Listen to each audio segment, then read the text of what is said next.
Japan, 1640. A man sits alone in a quiet room, his hands worn from decades of wielding the deadliest sword in the land. He has faced countless battles, duels, and challenges that would break the strongest of spirits.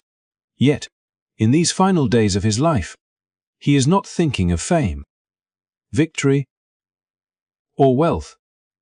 Instead, he is reflecting on a lifetime of lessons learned the hard way, and he is determined to leave behind something far more powerful than any weapon, a guide to living a life of true freedom and inner strength. This man was Miyamoto Musashi, a samurai whose name has become legendary. Undefeated in over 60 duels, Musashi mastered not just the art of the sword, but the art of living. Near the end of his life, he distilled his wisdom into 21 precepts known as the Dokkōdō, or the way of walking alone. These rules were not meant to impress others, they were a path to self-mastery. Emotional independence and unshakable resilience. Imagine living a life where your happiness does not depend on the approval of others, where your fears no longer control your choices, and where you move through the world with calm confidence. No matter the chaos around you, Musashi's Dokkōdō offers exactly that, a timeless philosophy that, even today, can transform the way we approach life. Relationships, work, and personal challenges. In this video, we will explore the most powerful lessons from Musashi's teachings and uncover practical ways to apply them in your modern life. By the end, you will have insights that can help you face your fears, let go of attachments, and build an inner foundation that cannot be shaken. If you are ready to take the first step toward mastering yourself and living freely, make sure to like this video, subscribe to the channel, and hit the bell so you do not miss any life-changing insights we will share along the way. As Musashi sat quietly in his small, sparsely furnished room, he reflected on a lifetime of victories and defeats, not only against others but against himself. The countless duels he had fought had taught him a truth far deeper than any lesson learned on the battlefield. The fiercest struggles are the ones waged within, and the most formidable opponent is often our own mind, tethered by desires and attachments that sway us like a leaf in the wind. Over decades of training, traveling, and observing the world, Musashi came to understand that true freedom could never be granted by wealth, status, or the fleeting pleasures of the senses. It could only emerge from mastery over one's own impulses, a conscious choice to rise above the constant pull of cravings that cloud judgment and chain the spirit. He saw how men and women in every corner of society fell into invisible traps, seeking the satisfaction of the moment without ever realizing that chasing pleasure for its own sake was a subtle form of enslavement.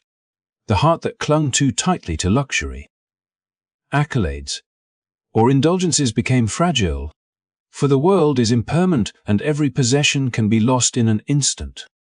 Musashi recognized that the path to unshakable strength lay in understanding the nature of desire itself, to enjoy what life offered without becoming enslaved by it, to take pleasure in simplicity while remaining untouched by excess. In every duel, every long night of solitude, he observed that the greatest victory was not striking down another opponent, but mastering the mind's restless cravings, the ceaseless longing for recognition, and the endless chase for comfort that distracts from clarity and purpose. He remembered young warriors who had excelled in technique, but faltered under the weight of their own attachments, their skill rendered hollow by a heart that could be swayed by fear or temptation. Musashi knew that to remain steadfast, one must cultivate an inner garden untouched by the storms of desire, a place where judgment is guided by reason rather than impulse, and where the spirit is neither weakened by craving nor weighed down by attachment. Material objects. Fleeting experiences. Even personal accomplishments are like waves on the surface of a vast ocean. They may shimmer and rise, but they are ultimately transient, incapable of defining the depth of one's character. By embracing this understanding, Musashi cultivated a life in which each choice was deliberate, each action aligned with a sense of inner harmony, and every attachment recognized for what it was, a temporary visitor, not a master of the soul. Through this philosophy, he discovered that when a person no longer allows desire to dictate their path, they move through life with an unshakable calm, responding to challenges without panic, making decisions without the distortion of craving or fear, and finding contentment not in what they possess, but in who they are at their core. Pleasure, when sought for its own sake, diminishes rather than enriches, yet when experienced without attachment, it becomes a reflection of clarity, a momentary glimpse of life's natural flow. Musashi's teachings illuminate the subtle but profound difference between indulgence and mastery, attachment and freedom, showing that true strength and resilience are forged not in the accumulation of things, but in the disciplined letting go of what the heart need not hold. In this way, he walked alone yet completely free, demonstrating that the path to liberation is found not in what the world offers, but in the unwavering control of the self, where freedom becomes a lived reality rather than a distant aspiration. As Musashi grew older and faced the quiet inevitability of his own mortality, he began to see that the opinions of others, however well-meaning or admiring, were a subtle but persistent chain around the spirit. In his travels and countless encounters, he witnessed people bending themselves into shapes they were not meant to hold, crafting masks of approval to please those around them, speaking words they did not believe, and living lives dictated by the fleeting judgments of others. He realized that the pursuit of external validation, the craving to be liked, admired, or accepted, was a silent erosion of one's inner foundation, a slow surrender of freedom to forces beyond the self. The mind becomes a battlefield, not with enemies wielding swords, but with an ever-present anxiety that arises whenever attention, approval, or affection is sought from those who cannot grant it in a way that satisfies the soul. Musashi understood that to walk unshakably through life, one must cultivate an inner stability that remains untouched by the changing winds of praise and criticism, a steadiness born not from arrogance but from deep self-knowledge and acceptance of one's own worth. He reflected on the young warriors he had trained, many of whom excelled in skill yet faltered in spirit because their confidence was fragile, reliant on nods of approval or the fleeting favor of patrons and peers. Such reliance made them vulnerable, their resolve easily shaken by a whispered comment or a subtle glance of disapproval. Musashi, having faced the stark reality of life and death countless times, knew that true strength was not measured by the number of admirers or victories that could be counted, but by the solidity of the inner self, unyielding even when external recognition was absent or denied. This understanding extended beyond mere discipline in battle. It touched every corner of human experience, from friendships and family bonds to work, social standing, and personal ambitions. To live authentically, one must first release the grip of constant comparison, the need to mold oneself into an image acceptable to the world, and the compulsion to justify one's choices through others' approval. By stepping back from the intoxicating pull of external validation, a person discovers the quiet power of self-reliance and the profound clarity of acting from principle rather than perception. Musashi also saw the danger of identifying too closely with transient preferences or shifting emotions. He noticed how people's happiness could rise and fall with the smallest change in circumstance, how the heart could be swayed by fleeting likes, temporary successes, or minor disappointments, and how such dependence created a life of constant instability. In contrast, those who cultivated detachment from these passing sensations developed a steadiness that allowed them to respond to life's challenges with calm discernment. Musashi's teachings guide one to embrace the natural flow of experience without surrendering control to it, to honor feelings without being dominated by them, and to recognize that personal preferences are tools, not anchors, in the construction of a resilient self. By letting go of the need for approval and by observing emotions without surrender, the individual becomes grounded in a sense of identity that is unwavering, capable of navigating the complexities of life without being thrown off balance by the judgments, expectations, or fleeting opinions of others. In this way, Musashi's wisdom illuminates a path toward freedom and authenticity, showing that unshakable strength is cultivated not in the approval of others, but in the quiet mastery of the self, where inner stability becomes a source of profound peace and enduring power. As Musashi reflected on the nature of human connection, he observed that even the most skilled warriors were often undone not by their enemies, but by their own attachments to people, to the comfort of familiarity, and to the illusion of control within their relationships. He had seen young men and women entangle themselves in bonds that demanded constant reassurance, where love became a chain rather than a source of strength, and where the desire to be indispensable led to compromises that eroded character and spirit.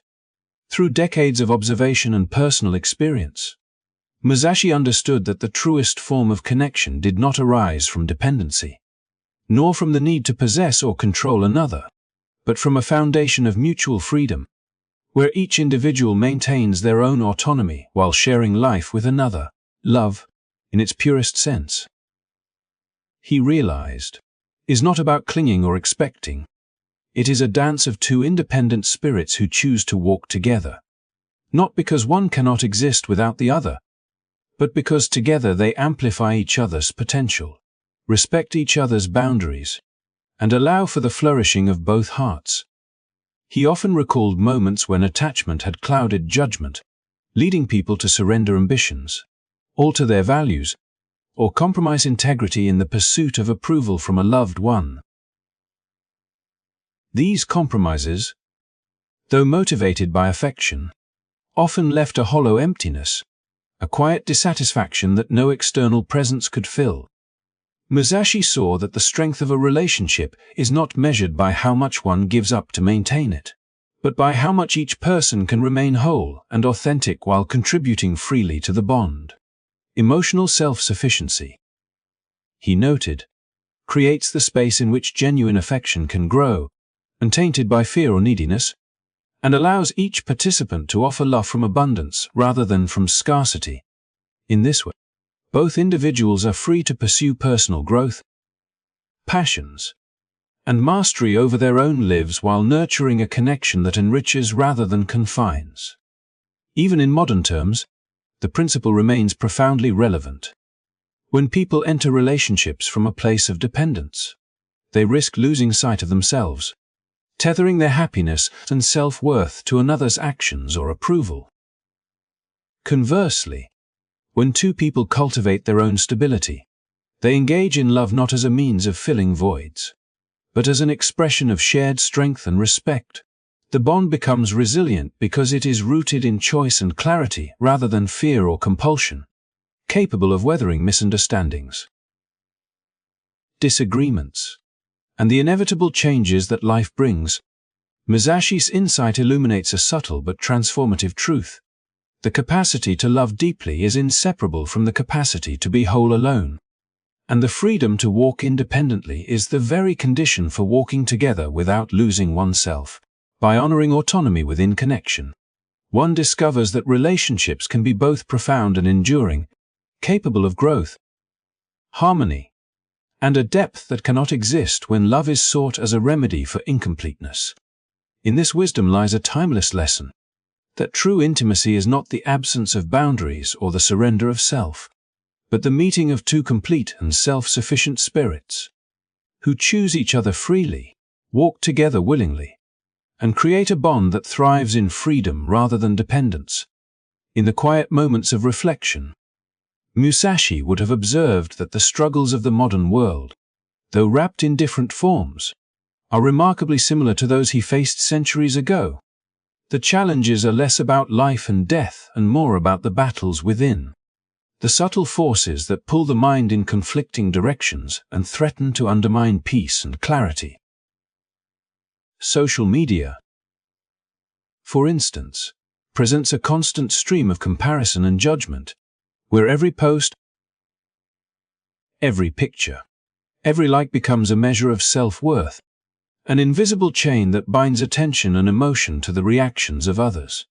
Musashi's teachings speak directly to this condition, urging a conscious detachment from external validation, encouraging individuals to post, to share, and to express themselves not to impress or seek approval, but simply because it aligns with their own truth. By cultivating this awareness, a person learns to navigate the digital landscape with equanimity, understanding that self-worth is not quantified by metrics or approval, and that inner freedom remains intact regardless of the transient responses of others. The same principles illuminate the pressures found in the workplace, where ambition and expectation often collide with personal values and well-being.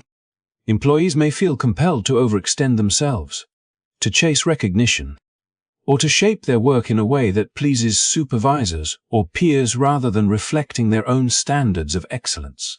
Here, Musashi's wisdom encourages focusing on the process rather than the outcome, embracing diligence and integrity without being enslaved by the need for approval. The individual who acts with clarity and self-discipline, who invests effort fully but releases attachment to the reception of their work, finds a quiet power, a confidence that allows them to make decisions based on judgment and principle rather than fear or desire for validation. In this manner, the stress that arises from external expectation diminishes, replaced by a grounded presence that sees the value of effort itself. Toxic relationships and entanglements in personal life also succumb to the clarity offered by Musashi's philosophy.